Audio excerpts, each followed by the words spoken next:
A very good morning to you all, and a very warm welcome. Goeiemorgen julle almal en baie welkom.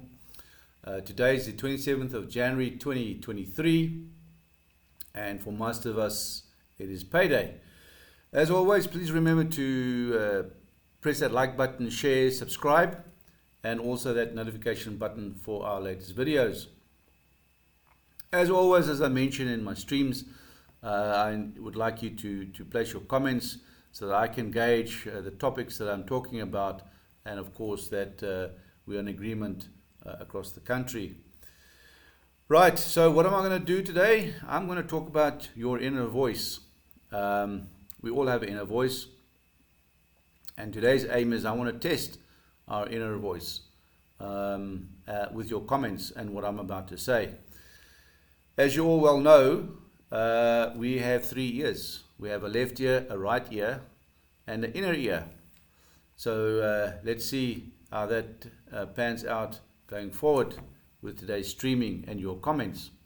And of course, in closing, I'm going to ask that question, what's the way forward, and decision time, and what do we do? Now, as an icebreaker, I'm again going to share personal experience. There's many personal experiences I'm going to share going forward, but in this case, in 1998, I was in the gaming industry. It was the root casino business. It is where you have slot machines, similar to that slot machine scenario you'd have at a casino, but it was more decentralized in hotels, restaurants, and the like, and taverns and so forth. But we had a pilot project in Mpumalanga, and it was falling under the Minister of Trade and Industry at the time. And we were putting out these gaming machines, root gaming machines, to all the taverns and the like. And I had 10 account managers. Now, your account managers are your sales, they're business development managers, and they do recruitment and they get the business off the ground. So with these account managers, I had 10 of them. I would have one-on-ones with them, and on the Friday we would spend 2 hours going through all the clients that these account managers were seeing during the week. On the Monday would be 10, on the Tuesday 15, and again Wednesday 10, and so it would alternate. But in general, on average, there would be 10 clients that these account managers would be seeing, and there'd be a sheet that they would fill in the client's name and the time they saw the client, and this sheet would then be signed off in the one-on-one. But during these interviews and one-on-ones I had with him, I picked up, my inner voice was telling me that they're not telling me the truth. There was something not right. You could pick it up in the body language, you can pick it up in the energy, and basically they were contradicting themselves. But be that as it may, I would just continue with the one-on-one and then would sign off these control sheets. And on one very good morning, it probably was about 6 weeks, 8 weeks later, I changed the meeting and I said, this time we're going out onto the ground. We're going to visit these clients that they supposedly have logged on their trip sheets and on the control forms. And on my rounds, I found out that more than half these clients didn't exist. So then I started putting pressure on them, and of course they had a petition they put together, and the head office was in Woodmead, and head office called me in and said, why are you giving your account manager a hard time? And I said, well, they're not telling me the truth. And they said, but these guys are headhunted. They come from SAB breweries, they come from Coca-Cola and Kellogg's and the like. Long story short is I had to make a decision that in this case, the majority is not going to rule my life. I'm going to take control of my own life. And then I decided to go elsewhere. So my inner voice said to me, it's time to move on. It's time to make decisions that's best for myself and for my future. Well, that said, I want to then draw that analogy into our prison situation in South Africa and tell me what your inner voice is telling you about the following matters I'm going to discuss today with you all. Right, if we start off from the top and we work down, if we look at our constitution, is our constitution working? And then we bring this in line with the Zondo Commission of late, the last year or so, where the taxpayer paid billions of rands to have this Zondo Commission commissioned. And obviously the end result that was tabled, what's happening? Yes, there's lots of talk. Corruption is coming to an end, 1, 2, 3, 4, 5. But let's evaluate the constitution in line with the latest Zondo Commission. And let me hear what your comments are. The constitution, for example, is it not by design a fault? In that the political elite that are running the various authority pillars are keeping the ruling party in power and preventing the office bearers from executing their oath of office.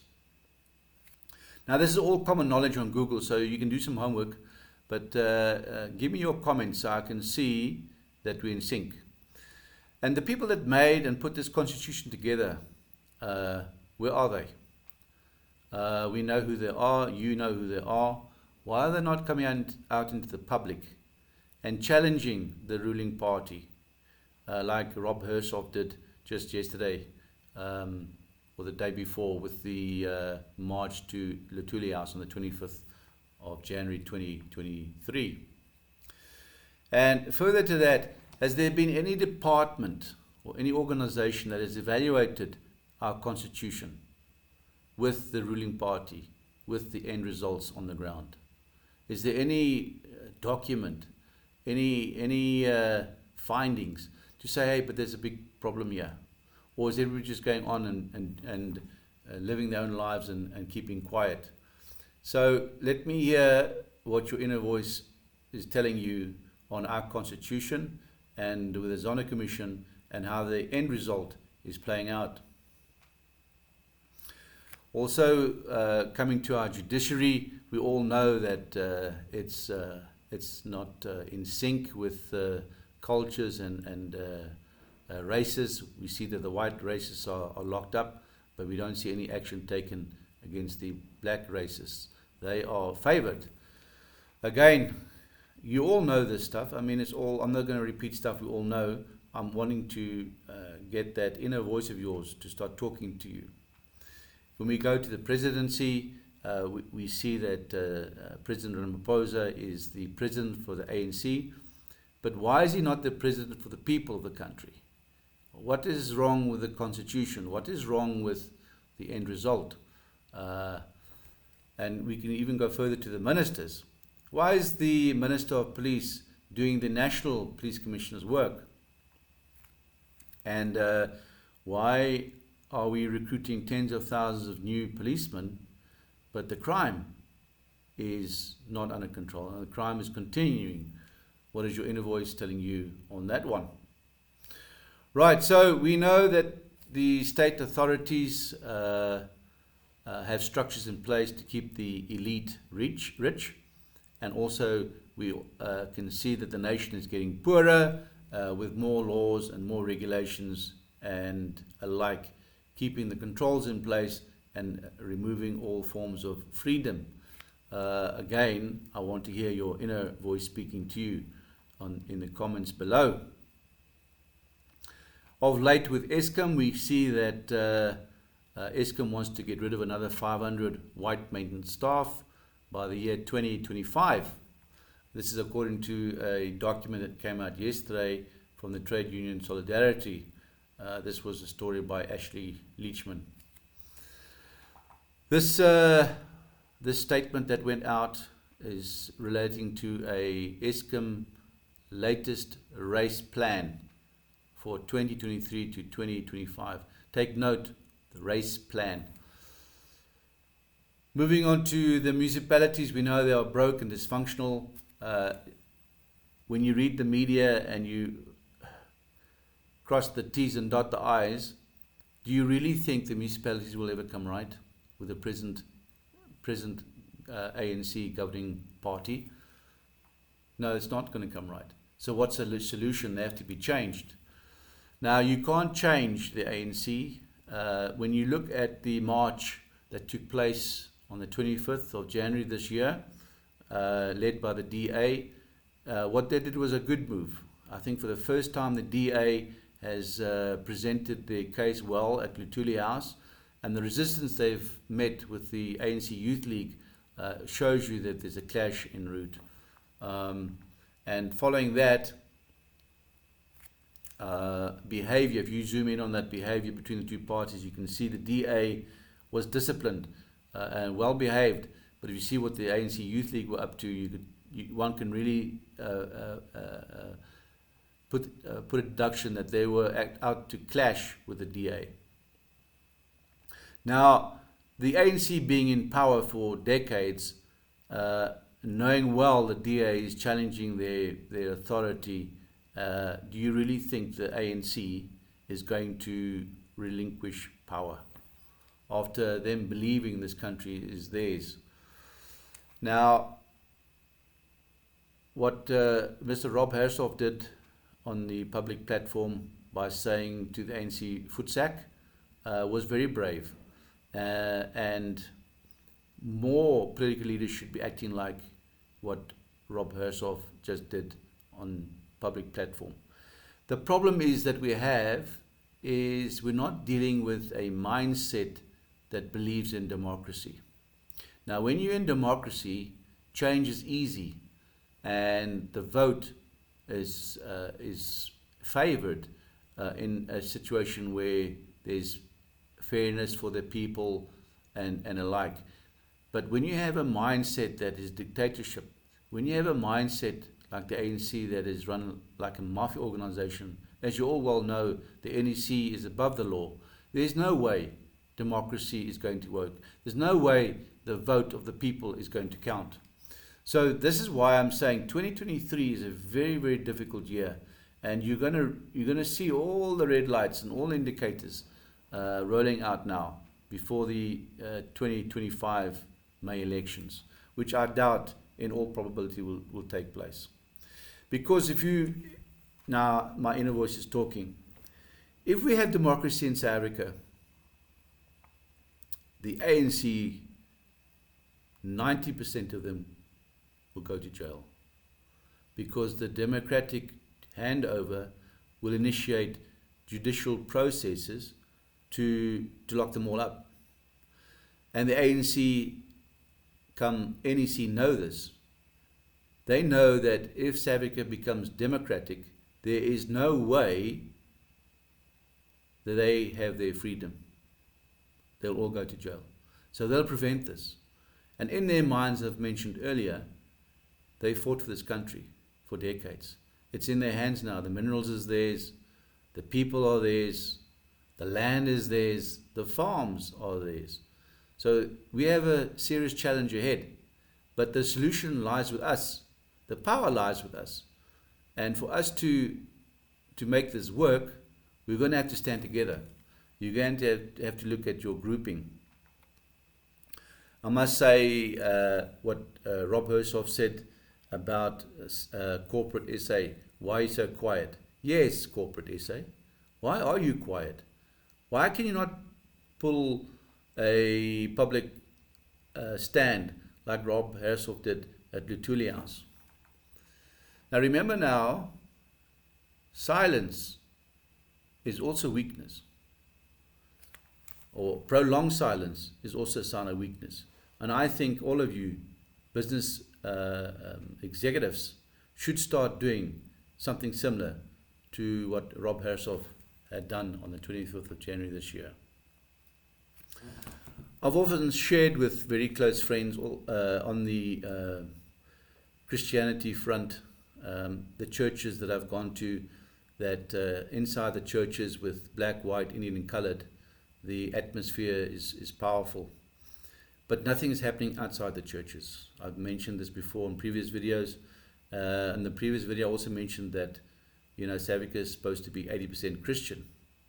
But you don't see it on the ground. So I want to leave this message also with all the churchgoers, is that let me see some action outside the church.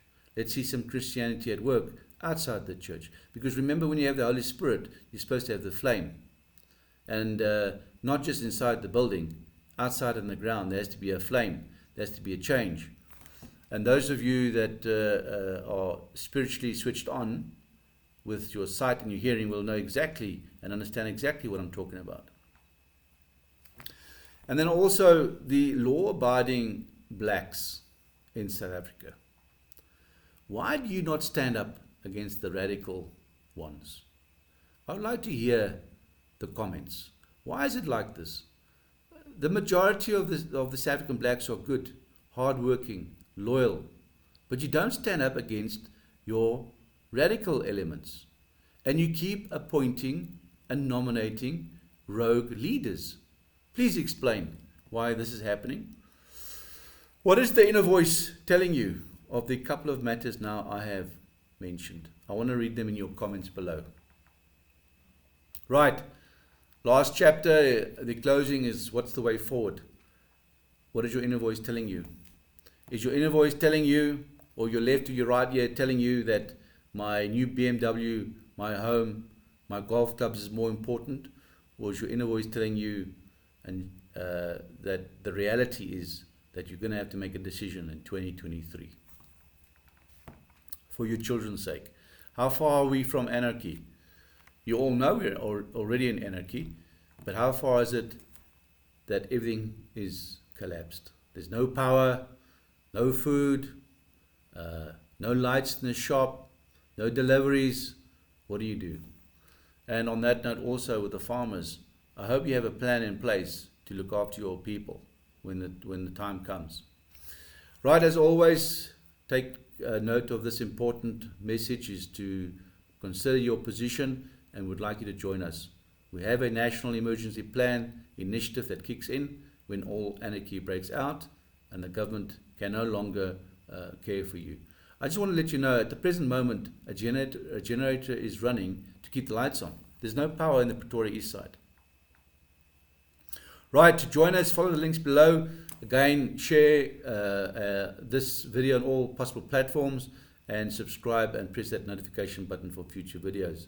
And as I always say, remember the 10-10-10 policy. You have to share this video with 10 people and inform those 10 people to inform another 10 people to share this video. This is the only way the message gets out to all of you to be prepared for what lies after the year of 2023. Right, stay well, safe, keep sharp, totsiens, and groete.